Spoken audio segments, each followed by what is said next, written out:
So your lady wants you to be more dominant in the bedroom. However, you have no idea where to get started.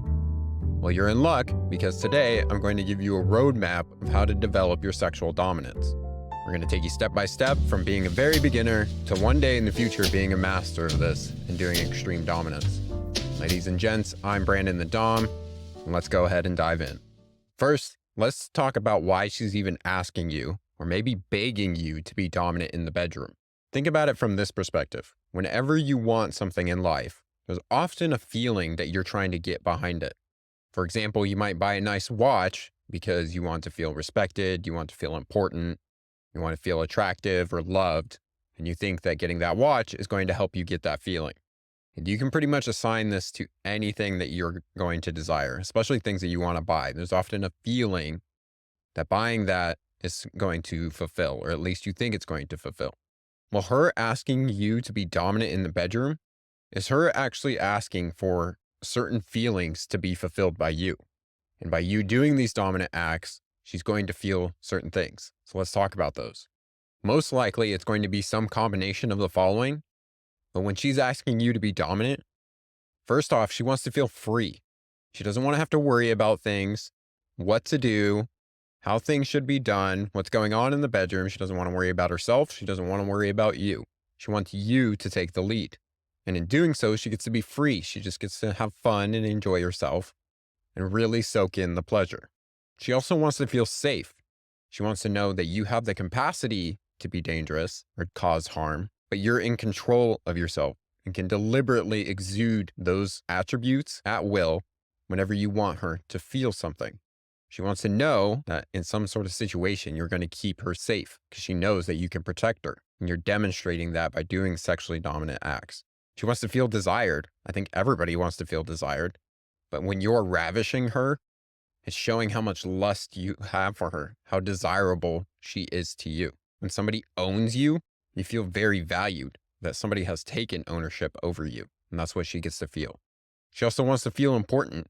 She wants to know that she's pleasing you, and her doing her tasks and things that you ask makes her feel important, like she's actually doing something. She wants to feel appreciated. Every time that you're calling her a good girl or giving her some sort of praise, she gets to know that she's appreciated in this world, especially in a world where everybody else may be judging her. She wants to feel accepted. So she knows that when you're owning your own desires and going after them, that she has freedom to be in that same space and let herself sink into her own sexuality. She gets to be the crazy sex nympho, and you'll be accepting of that. And ultimately, she wants to feel loved. I think both sides of the DS coin are doing this to feel loved. So this is why she's asking you to be sexually dominant in the bedroom. Beyond that, it just feels good for her. It makes sex and everything else better for her. So now that we know these things, let's talk about how we can develop your sexual dominance. What I'm basically going to do is take you through a list of potential acts, just example acts that you can do, starting at low dominance, or it's just leaning a little bit into it, to very extreme dominance. You know who's in charge and who's running the show. As I talk about these, realize that this is not an exhaustive list, and I'm also not trying to debate where each act falls. It's just to give you kind of a general roadmap so you can tell when you want to start leveling things up or turn things up in the bedroom. The other thing I want to note is don't assume that doing low dominant acts is worse than doing extreme dominant acts, or somebody that does extreme dominant acts is better than you are. In fact, in my experience, most women are okay just sitting in the low to medium dominant range. You never have to go to the higher extreme range. And doing those acts in the higher extreme range usually take a lot of trust building, and you may never get to that point, which is totally fine. As always, before we start discussing these, make sure that you're actually talking with your partner and communicating with them, seeing what their boundaries and limits are, if they're actually going to enjoy some of these things. Don't just try and cowboy it and go wild and try and do one of these acts out of the blue, especially if you're going to be reaching into the medium, high, or extreme range. Have talks with your partner. All right, let's start with the universals. I call these universals because in my experience, most of the time, the acts I'm about to describe to you, they are usually wanted and accepted by most women. I say most women, not all of them want this. So again, be checking in with them. However, it's a great place to start when you start to have these conversations. So an example, universals would be your basic sex stuff. You know, you're kissing, You're fingering, you're eating them out, basic sex positions. Everybody wants that if they're going to have sex. Dirty talk, most people like dirty talk. And a way to get started with dirty talk where it's really easy is to use commands, observations, and praise. So commands are basically telling them what to do in the bedroom. Observations are like, oh, doesn't my dick look so good going in your pussy? Doesn't it feel so good? You're basically describing what's happening in that moment. And then praise is basically giving gratitude, telling her she's a good girl, thanking her for doing some sort of act, usually coming after a command. Then there's spanking and hair pulling. Again, not every girl likes this, but a majority I found do. Being manhandled or moved and tossed around the bedroom. Again, they want you taking the lead, so just move them in the position that you need them. Doing light scratches without drawing any blood. Nibbling, so not fully biting or, leaving any marks, but just doing little nibbles on their skin. Using your hands to hold their wrists above their head, or using your body to pin them down to the bed or kind of restrain them, using your own body weight on top of them. You can also use your hands on their hip bones, so holding them down right there on their hips. Teasing them or kind of drawing things out, doing very deliberate, slow touches. Doggy style, it's pretty much like the dirtiest position, and so it's the one that feels most dominant. I also find most girls like being hugged or held from behind, which is more like a sensual dominance thing, but it definitely gives that overwhelming, overpowering feeling. And then simply moving her hand on your dick. So if you want her to start acting and you're not great at getting words out, you can simply move her body, move her hands where you want them to go. Next, we move into low dominance. So this is going to be your run-of-the-mill dominant stuff in the bedroom. They might require a little more skills. You may have to pick up a few toys at a sex store or online, but they're pretty easy to pick up and put into your repertoire. Again, I'm just going to mention that doing low dominance stuff all the time and never reaching into the other categories is totally fine. There's lots of women that are going to enjoy this, and they're just going to enjoy that you brought some dominance into the bedroom. So I recommend getting started with the universals and then adding in these lows and then moving down the roadmap. So you can see here on the screen some of the low dominance act. On dirty talk, you can start doing more praise and possession. So saying, you're my good girl. You're starting to use some of those ownership remarks when you do dirty talk. You can also get a little more advanced in your fingering, doing A spot or O spot stimulation. So that's deeper inside their vagina. You can use things like blindfolds, vibrators, other toys like that. When it comes to choking, you can do just hands resting. So I guess you can't see my hand behind the beard, but hand resting up against their neck, not squeezing or anything else, just leaving your hand on there. And it gives them the feeling that maybe you're going to choke them, and it's a little dominant. You can make her start begging for your cock or to do certain sex positions. You can throw her on the bed, so just picking her up and throwing her up on the bed. Biting her without leaving any marks. So you've moved on from nibbling to, pressing your teeth in just a little more, but you're not leaving anything behind. And where you bite can be a little more dominant. So maybe on the inside of the thighs, on the traps, like biting right here, the sides of the stomach or the hip bone. You can grab her neck from behind and move her where you need her to be. Squeezing her tits or her body, just getting a little more grab when you're doing that manhandling. Slapping her pussy with your dick before you start intercourse. Making her squirt. So this is making her, ejaculate, maybe doing something that her body hasn't done before. You can also start introducing anal with a finger or a butt plug and start using some different toys like bondage cuffs, collar and leash, depending on where you come. So if you come on her body or in her mouth, this shows a little more dominance. And using things like honorifics and role play, you can start to create that fantasy world of dominance. Now, when we move into medium dominance stuff, this is where you're going to start separating yourself a bit from other dominance. Usually because the things in this list require a little more skill to do. They require a little more focus. You're going to have a little more trust with your submissive. Things are also starting to feel a little more taboo. So in our dirty talk, we're doing our praise, we're doing our possession. Now we might be doing a little light degradation. So now you're my dirty good girl. You can see we have the ownership, a little degradation, and still a little praise. This is where you start doing things like rough sex. You're making her suck on your fingers after you fingered her. You might make her clean up cum somewhere with her mouth. You're starting to get a lot more grabby. You're pinching, you're biting.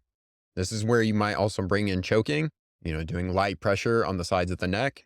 I would also throw having actual anal sex here in the medium dominance.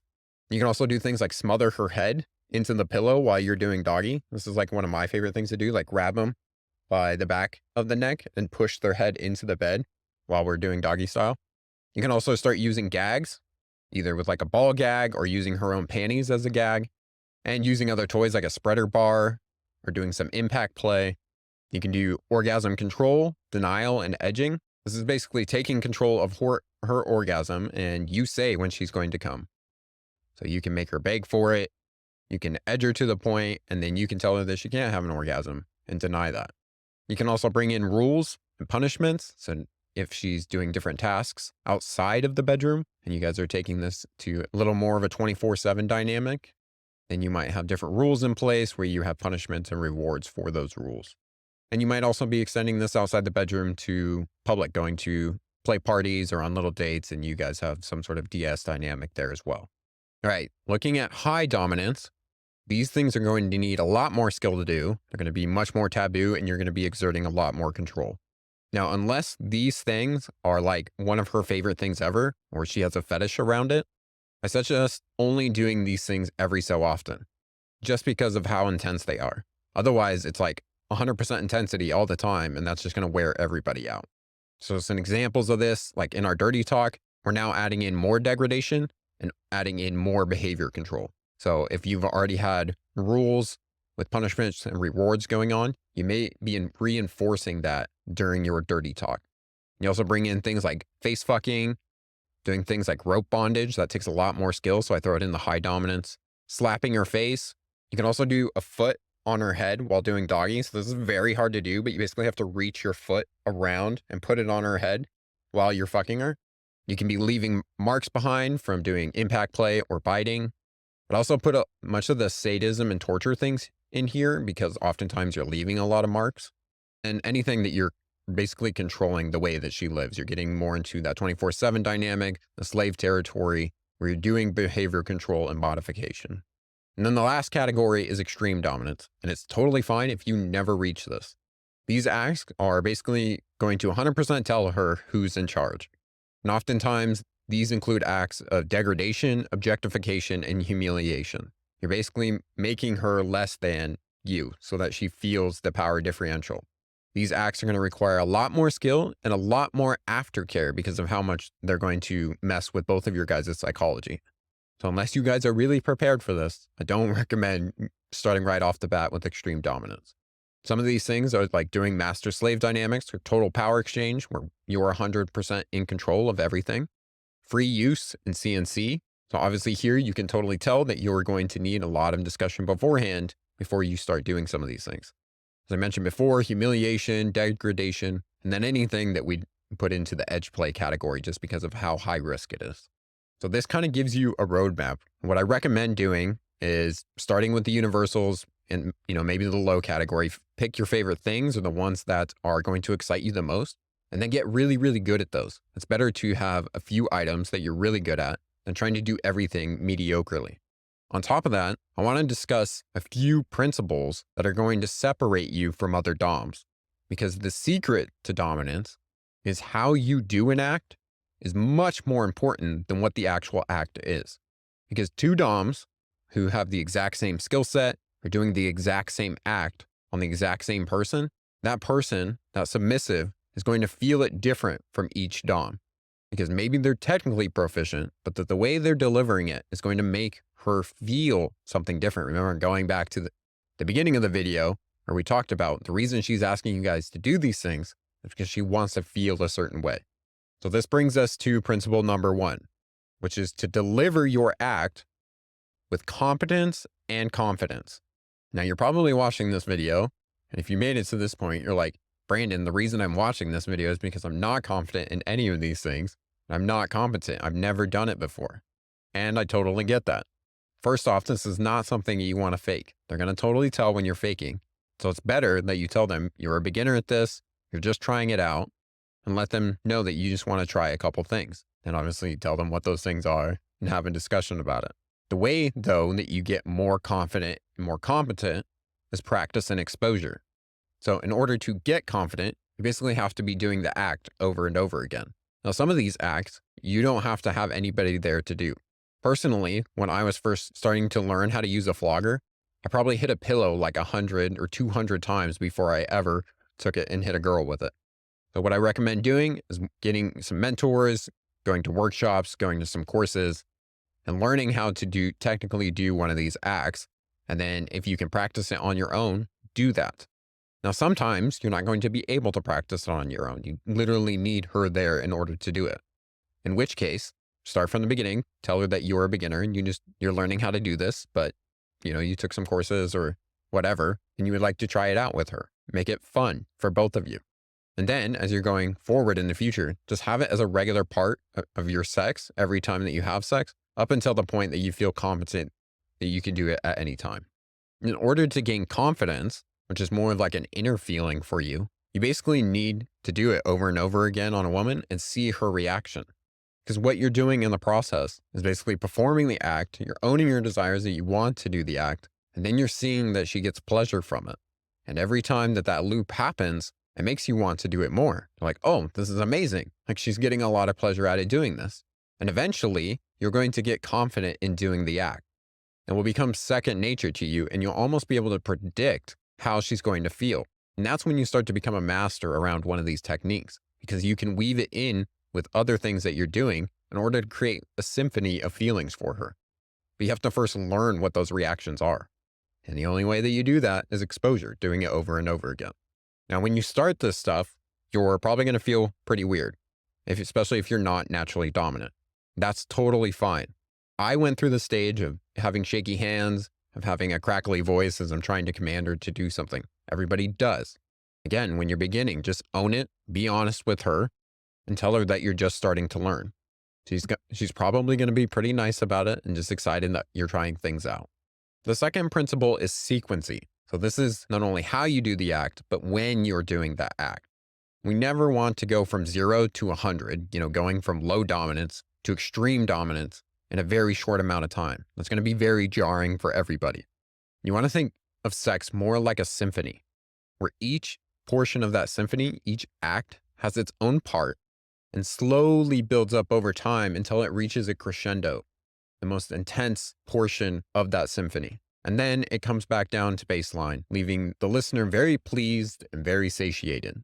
This cycle is very similar to an orgasm, where you're building up desire, you're teasing her, you're getting her excited, and eventually you reach this plateau, the middle part where she's just kind of riding that pleasure. And over time, after she's received enough pleasure, she's going to spike, reach orgasm, that crescendo of the entire experience, and then come back down.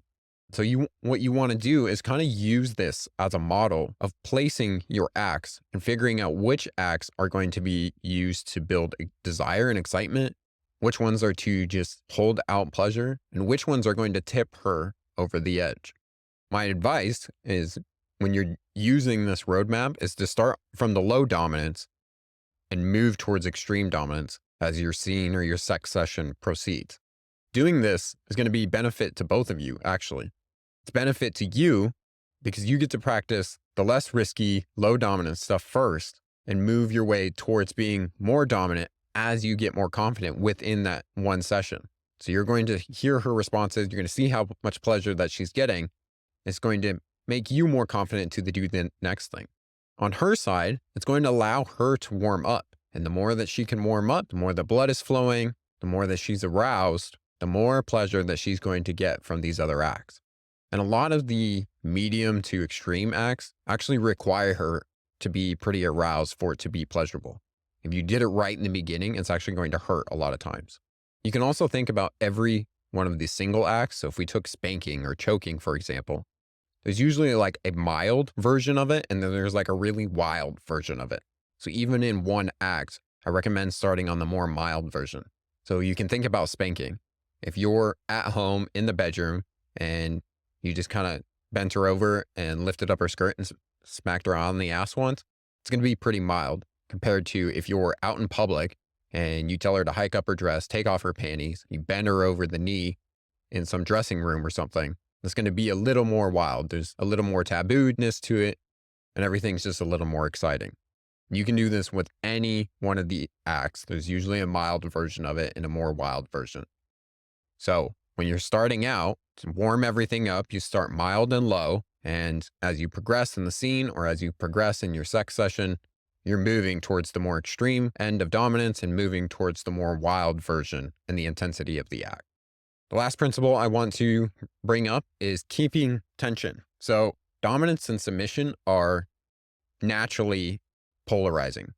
When you're a dominant, you're basically the opposite of her who's being the submissive. And this is going to polarize you. You're doing different acts, you're in different mindsets, you're in different headspaces. Your job during the scene or during your sex session is to basically hold this tension. So every time you're doing a dominant act, it's making her feel more submissive and she's getting all those wonderful feelings that we said in the beginning. Basically, if you imagine this like a bungee cord or a bungee strap, the more dominant you are, the more submissive she is, and the more tension, the more you're pulling that bungee strap apart. So if we keep thinking about this bungee strap, when you're doing low dominance, there's just a little bit of tension, not too much, right? But when you're doing extreme dominance, it's basically pulled all the way apart. It's very taut. If you remember when I was going over the roadmap, I said to basically not do high dominance and extreme dominance all the time. If you think about this in the bungee cord analogy, it'd be like pulling that stretch all the way out. Like if it's like that 24/7, eventually that thing's going to break. And that's exactly how you guys are going to feel if you're doing extreme dominance all the time. It's just going to be too much and too overwhelming. So your job as the dom is to monitor this tension. If things aren't very exciting, aren't very arousing, then maybe you need to ramp up the dominance a little bit to create a little more tension. However, if you're out here at the extreme end and things feel like they're going to break, they're getting too intense, you need to monitor that as well and figure out when you need to come back, when you need to bring some more union, some more connection between you two. In order to bring that connection, you can use tools that basically create that. So an orgasm is a great way to release tension. Everybody feels great afterwards. Doing things like cuddling and hugging, soft touches, all of those are going to bring you more together. It's going to release some of that tension. I'll also leave a link to the video that I did on Tantra. All the skills used in Tantra are used to unionize you. It's in the basic philosophy of Tantra that it brings you two closer together. So you can use any one of those tools as well in order to relieve some of that tension. Now, as you get good at all of this stuff, then you'll get more skillful about creating that symphony, as I was talking about before, but basically creating kind of this wave where there's a lot of tension and then there's a little tension, a lot of tension, a little tension, all in one session. And that's going to be very exciting. It's going to be like if you're bungee jumping and you jump off from the very top, it basically stretches itself all the way out to full intensity and then it brings itself back and it stretches itself all the way back out to full intensity and brings itself back. Which is just very exciting for both of you. So that is a quick guide to develop your sexual dominance in the bedroom. Again, I recommend that you start with the universals, as you can see here on the screen, and then moving into some of the low dominance stuff. That's going to get you a lot of brownie points in the very beginning. And then later, if you guys really enjoy this, you can start to develop some of those other skills as well. If dominance and submission is something that you and your partner want to try in the bedroom, or if you just want to learn how to become more dominant on your own, I offer one-on-one coaching and one-on-two coaching, and actually have a link below that you can use to do a free coaching call with me. We'll get on for 30 or 45 minutes and run through some of the things that you want to explore in DS, some of your goals and ways that we can get you there. So go ahead and use that link below. As always, thank you so much for your time and attention.